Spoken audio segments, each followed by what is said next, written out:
Whoever is listening, however you're listening, I want to welcome you back to your MWP, also known as your man with a plan. And this is episode 6. Before we start, I want to thank you guys so much. This support on the channel has been nothing but incredible. I am humbled and honored to be recording again and making more content for you guys, because the support has just, I can't put it into words how just the feeling when I go on my channel and I see the numbers keep climbing. And it's because of you guys.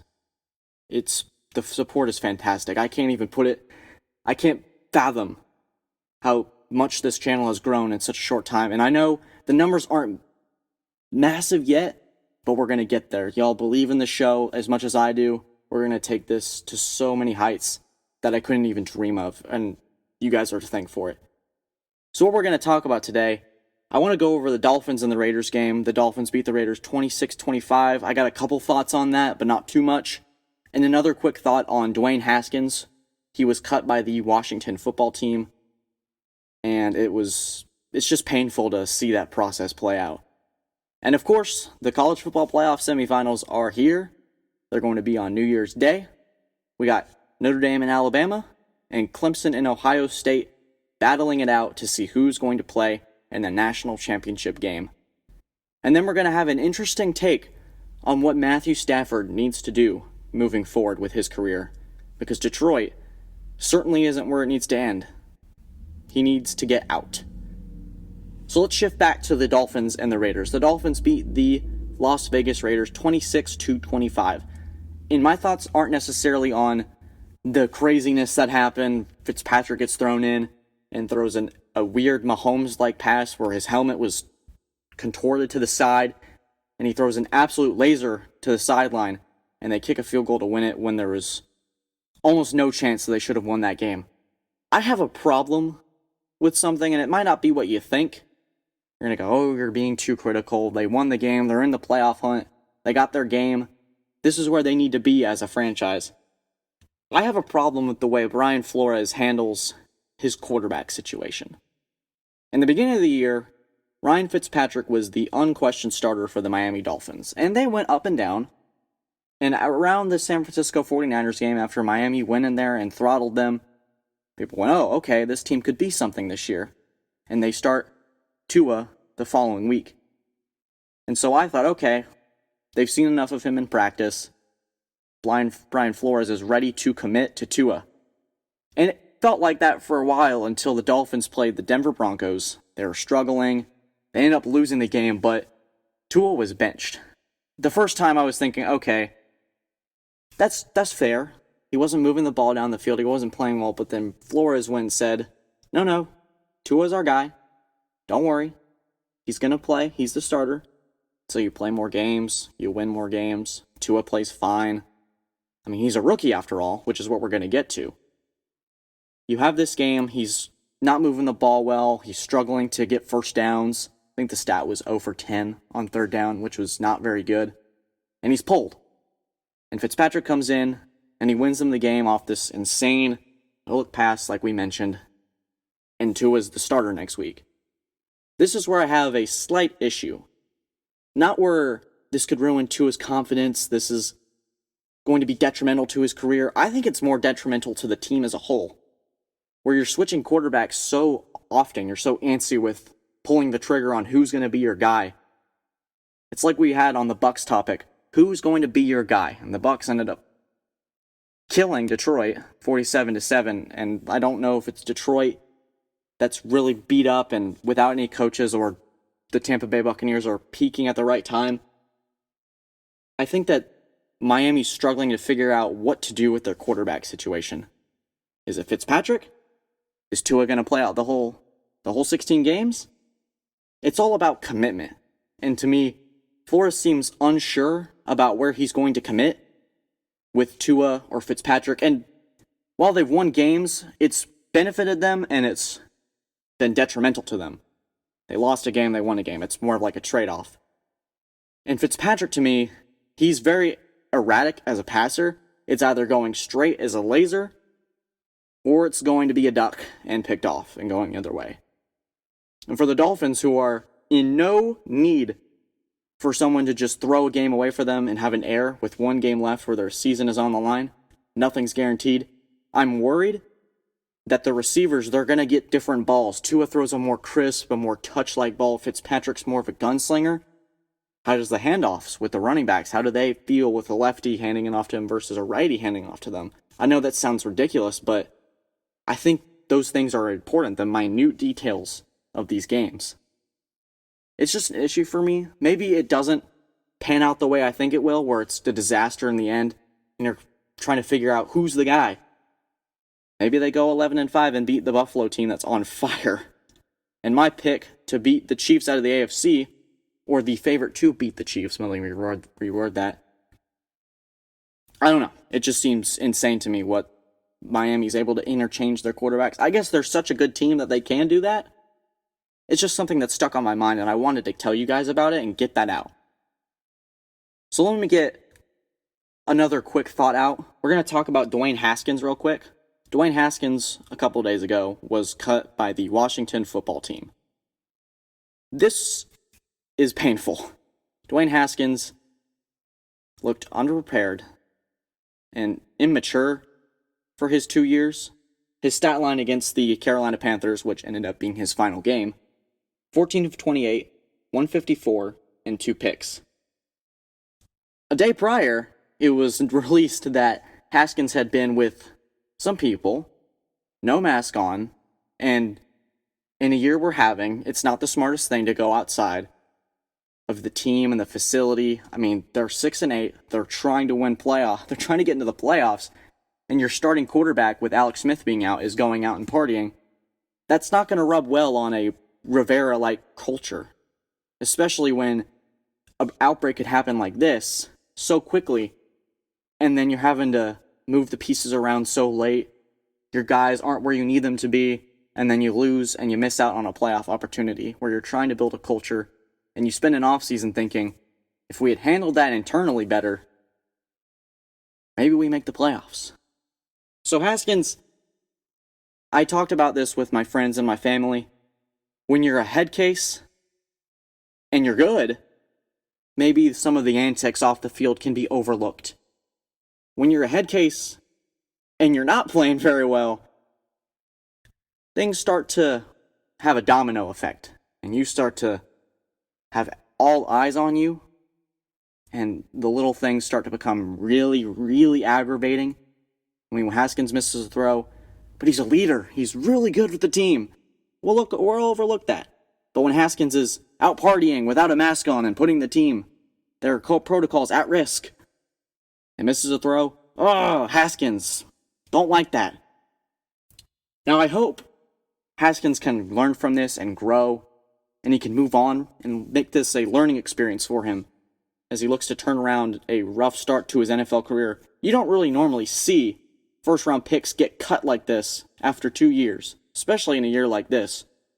With COVID and all that's going on, you want to see things play out the right way, because 2020, it's just it's 2020, let's see how things play out next year.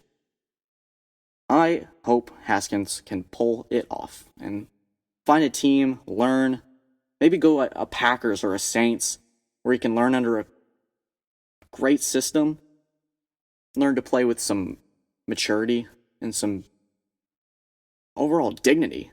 There's a certain pride that you have as an NFL quarterback, and I hope Haskins can figure it out. So, let's shift to the Notre Dame, Alabama college football playoff semifinal.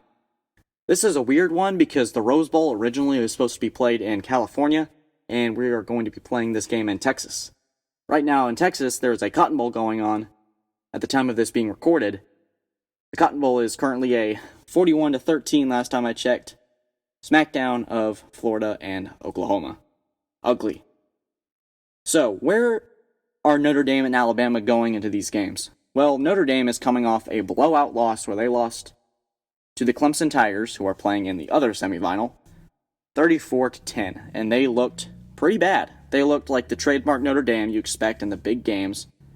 They come, they don't show up, it looks really bad, and everyone says, oh, that's classic Notre Dame. But this is how they can turn it around.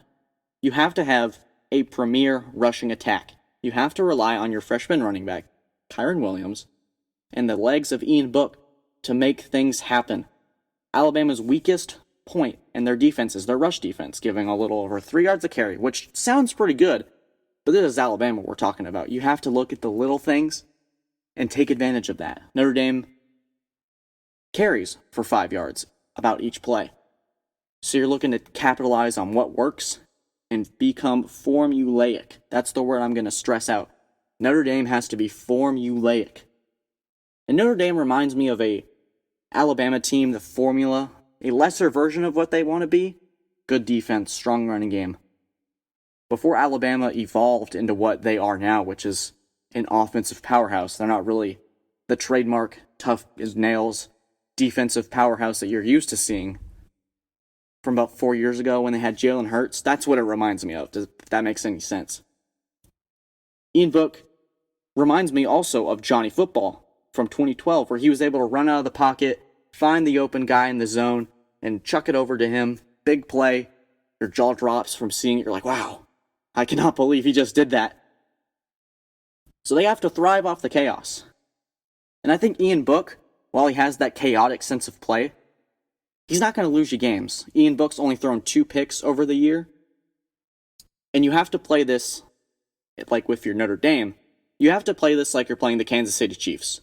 You have to keep the MVPs off the field and the offensive players, Najee Harris, Devonta Smith, Mac Jones, Devonta Smith and Mac Jones, who are Heisman finalists, and Devonta Smith, who's probably the best player in football right now. Well, we can cover the Heisman Trophy and that whole thing, best player, stats, in another episode. That's for another time. I got my thoughts on that. You have to be able to sustain drives. You got to keep them off the field. You have to treat it like it's Patrick Mahomes, Travis Kelce, and Tyreek Hill. It's just how it is. Alabama is a top 5 offense in the country, and it's just a game that can get out of hand so quick it'll make your head spin, because you can either pound the ball with Najee Harris or you can chuck it over the top with Devonta Smith. They can do it in so many different ways that Notre Dame cannot afford to make mistakes. They have to have long drives, and they have to secure the momentum when it's there. Make every play count. So let's flip to Alabama. Nick Saban, coming off a game where he dropped 53 on Florida, but got 46 dropped on him, he's going to be looking to redeem this. It's not going to be we'll play another shootout, it'll be all right. We're Alabama, we can score 50 points a game, which they can. How does Bama win it? Well, they have to just be themselves, who they are, and find an identity that sticks. They can either throw or run. You can be finesse or you can be physical. That is where Alabama succeeds so well, is they're able to interchange their identity so quick and fast. One quarter you can be running the ball. Oh, they're starting to stack the box. Let's chuck it over the middle. Oh, they're going to drop 8. Najee, take the ball. Let's see what you can do. You mini Derrick Henry. Regardless, I think what Alabama needs to be sure of is that you can't underestimate what Notre Dame is or what they've done this year. Because regardless, they still beat a Clemson team that was pretty dang good. I know backup quarterback, backup this, backup that. It is Clemson. There aren't any scrubs going out there playing Clemson football for Dabo's team. That was a legit team they beat. They just have to find their way back to how they played on that night. I do think that it's not Notre Dame's fault, whoever's lined up against them, so they got to take what they can. And unfortunately, what they're taking now is Alabama, so we'll see how that plays out. I do think, though, that it'll be close in the first half. The adrenaline, the emotions, they'll be high, they'll be running. But Alabama's too talented. They're going to go to Miami, and they're going to wait for the winner of Clemson and Ohio State, taking this game 31-17. All right, let's talk about Clemson and Ohio State. To me, this feels like the more contentious matchup. Everyone's looking forward to this one. I feel like if this game in Alabama-Notre Dame becomes a blowout, people are going to be waiting for this game. Like, come on, let's get it rolling. Let Notre Dame They had the playoff game. Let's get out of here. Let's get to the Clemson-Ohio State game. The real fun. Trevor Lawrence versus Justin Fields. 29-23. The controversy. The fumble. The targeting. Whatever. Just play ball this year. So I wanted to do some research on this Clemson-Ohio State game.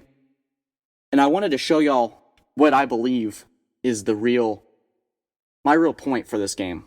Clemson is getting better, and Ohio State has gotten worse. So let's look at their 2019 rankings. Clemson's offense and defense respectively ranked 4th and 3rd in the country, and Ohio State flip-flopped that 3rd-ranked offense, 4th-ranked defense. They're pretty even. The matchup showed. This year, Clemson's offense 11th in the country, defense 6th in the country, pretty balanced team. Ohio State offense 6th in the country, their defense 34th. 34th, wow, that dropped 30 spots. You can blame this on COVID, losing players. You can blame this on not being able to find an identity. Because at 6-0, not many teams really know who they are. They're still trying to find what works, the kinks of the plays, the real schemes of it all. You're not going to be able to figure yourself out when you're playing a college football semifinal. That's where most people have a problem with Ohio State coming in at 6-0. I don't think it's more about rest. I think it's more about finding who you are and identity. You can be rested all you want, but if you don't know what you're doing, it's going to be difficult to overcome a Clemson team that's going to be 10-1 and ready to fight. I think that this year it'll kind of be a flip-flop where Ohio State's played a weaker schedule, and they could potentially get punched in the mouth coming in here. This was like last year where Clemson, their strongest game in 2019 was a North Carolina team that made, I don't remember what bowl it was, but they played Temple, so you get the idea of what I'm getting at. That was their strongest opponent all year. Their average margin of victory was insane. It was over 20 points. I think Clemson was mature enough last year to be able to come back on Ohio State being down 16-0. But can Ohio State do the same thing? If they get punched in the mouth, if ETN gets going and it's 21-0 or 14-0, can Justin Fields rally this team back? Fields hasn't been very impressive in these big games this year. Against Indiana, he threw 3 picks. Against Northwestern, he threw 2 picks. And now there's reports of him having a sprained thumb. And that is sprained thumbs doesn't sound as serious. That is going to be difficult to throw the ball. Whatever they give him before the game, we'll see how that plays out with that first hit. He gets popped early. And he starts shaking his hand a little, like, gotta get the pain off of him. That could be significant. They might have to become a one-dimensional offense with Trey Sermon, who rushed for over 300 yards against Clemson. On the defensive side for Clemson, James Skalski is who I'm going to be looking for the entire game. Where is he going to be lined up? Is he going to be in the box trying to create pressure? Is he going to drop back and assist his safeties and corners?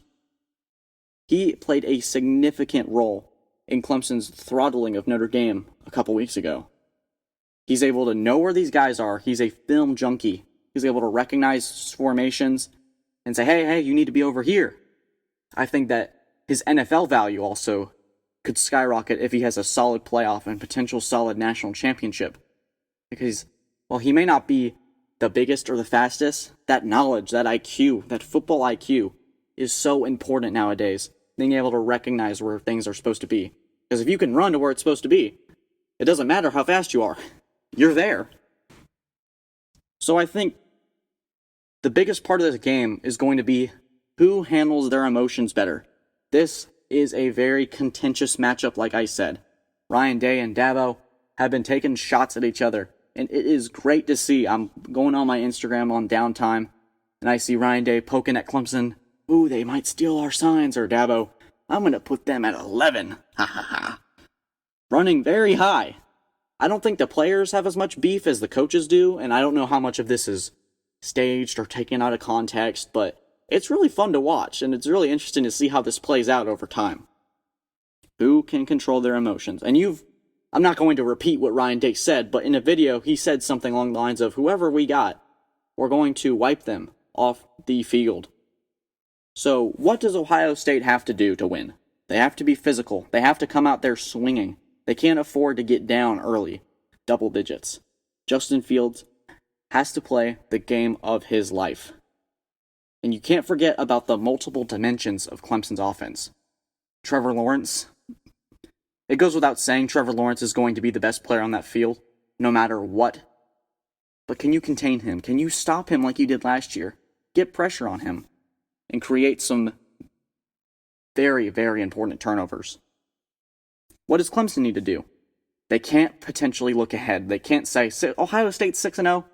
Give us Alabama. We don't need to play this game. They need to control the line of scrimmage. They need to be able to run the football with Travis Etienne. Get him going. Get Trevor Lawrence going. Have so many things that Ohio State has to check for that no matter what you do, they're going to be stumped. Create pressure. Thrive on the chaos. And just let Trevor Lawrence be Trevor Lawrence. It's that simple. He's going to change a franchise in 6 months. Let him change your program. Win another national championship. Let Trevor be Trevor. I think this game's going to be fantastic. But I eventually believe that Clemson's talent and their offense, the run game, will be the difference maker. And I think Clemson will win and beat the Ohio State Buckeyes 34-24. Okay, let's talk about Matthew Stafford. I wasn't even thinking about making a Matthew Stafford topic until I saw what was my first in-depth Detroit Lions game. It wasn't a great start for watching Detroit in 2020. Oh my goodness, they were bad. And I know COVID opt-out, all the stuff that's happened. Their wide receivers coach is the acting head coach. How can you win a game like that? And 2 drives in, I see Matthew Stafford get hurt, and he didn't play a single snap for the rest of the game. And I'm thinking the entire time, what did he do to deserve this? What happened to Matthew Stafford? I think that Matthew Stafford at the end of the year needs to go to management and go, hey, you and you being the management, we're going in different directions. I am at the end of my career. I want to win some games. I want to compete for a championship. You guys are in search of a new coach. You're going to be rebuilding. Get me out of here. Matthew Stafford owes nothing to Detroit, whereas Detroit owes him everything. Multiple playoff appearances, relevancy on the TV, national Thanksgiving games every year, knowing number 9 is going to be playing, so it's worth watching. I think Detroit can find him a suitor, but this is where Matthew Stafford needs to go. He needs to have these 3 things in mind. He needs to have an established coach in a playoff-winning franchise, a healthy and strong O-line so he can stay healthy himself and be able to take care of his body to prolong his career. He needs to have a complete roster, one that doesn't end up being all on him. If one guy goes down, they're going to be okay. So these are the 3 teams in order of importance and likelihood that I think that he would most likely land on should he suggest a trade. Number 1 is the Colts. The Colts have one of the best offensive lines in the NFL. And they have a top 10 defense, along with Darius Leonard, DeForest Buckner, and so many great playmakers. They're one piece away from being a Super Bowl contender. And I think Frank Reich, along with his scheme and Matthew Stafford coming in, would be unstoppable. Now, your one question would be, Phillip Rivers. What is going on with Phillip Rivers? Is he going to stay another year? Is he going to retire and be a high school football coach? If Phillip Rivers retires, I believe that the Colts would be the number 1 spot for Matthew Stafford. Number 2 is the New England Patriots. New England did not look good on Monday, and I think a good bit of that is a lack of an identity. A lack of identity on offense. There are pieces there, a solid O-line, like we've said that Matthew Stafford would need to demand. He's got Bill Belichick. He is the definition of establishing winning franchises. And they have a fantastic defense that ranks top 10 in the NFL, regardless of what you saw on Monday night. New England has a good football team hiding there somewhere. They just need a good quarterback to pair with that roster. I think that they would have made the playoffs if they had a competent quarterback. I'm sorry to all the Cam fans that are listening to this. I think that he needs to just... it hurts watching Cam because all the stuff he sacrificed, all the stuff he's put into this season, it's tough to watch. It really is. But if you could put a quarterback like Matthew Stafford there and focus the draft on building around Stafford, I think New England could be right back where they started with Tom Brady. Maybe not as contenting, not a big of a contender, but in the playoffs and could be a dark horse team should they play the right team. I don't know if they would be able to beat Kansas City, but it would be a certainly more competitive game than what we got back in week 4. Now, my question marks for this would be your wide receivers. Is that offense capable of putting Matthew Stafford in a position to succeed? Obviously, they have the trio of running backs, James White, Damian Harris, and Sony Michel. But can they build a receiving core around Stafford? Because he had that in Detroit. If he had anything, it was a receiver to throw it to. Now, my final team, which is probably the most unlikely, is the San Francisco 49ers. That is my most out there, especially with them being in conference. I don't know if Detroit would want to trade in conference. That just seems like illogical to them. So, what does Matthew Stafford get out of a 49ers trade? Well, he gets Kyle Shanahan in that supreme 49ers offense. It is notable that Kyle Shanahan is able to make something out of nothing. Make Nick Mullins, CJ Beathard viable options for the offense. San Francisco's been in almost every game this year, but they cannot get out of this injury bug. I feel like every year it's the same old song. 49ers player down. 49ers player down. 49ers player down. 5-10 season. 6-10 season. But they're building. They have a Super Bowl team there. They lost Nick Bosa early in the season. And they lost their quarterback Jimmy Garoppolo, George Kittle. The big question mark would be, what do I do with Jimmy Garoppolo? Do I trade him out? Do I make him compete with Stafford? Jimmy Garoppolo's been very iffy this year, even with the ankle injury. And there's been a lot of questions about him being actually the guy that Shanahan wants. Is he limited? Is he not as good as advertised when he came out of New England? That question really hasn't been answered to me yet. So that's what makes this the third on the list and the most out there for me.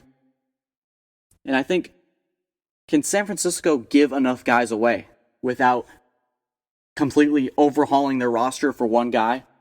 Because knowing Shanahan, he can make it work.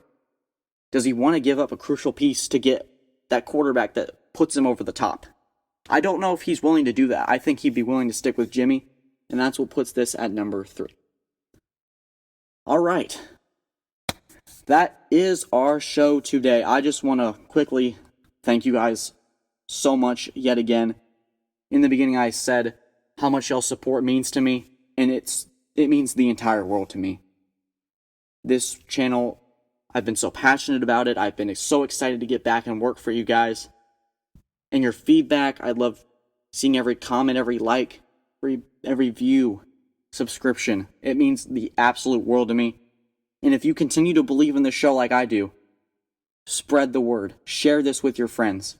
Share this with your family, your parents, your relatives. Keep pushing this show out there, because we are going to put this in places that we couldn't even dream of. In this small corner of the internet, I'm so excited to see where this goes. This has been your MWP. I hope you have a fantastic new year, and that 2021 is nothing but successful and COVID-free. And I hope you guys have a fantastic day, and take care.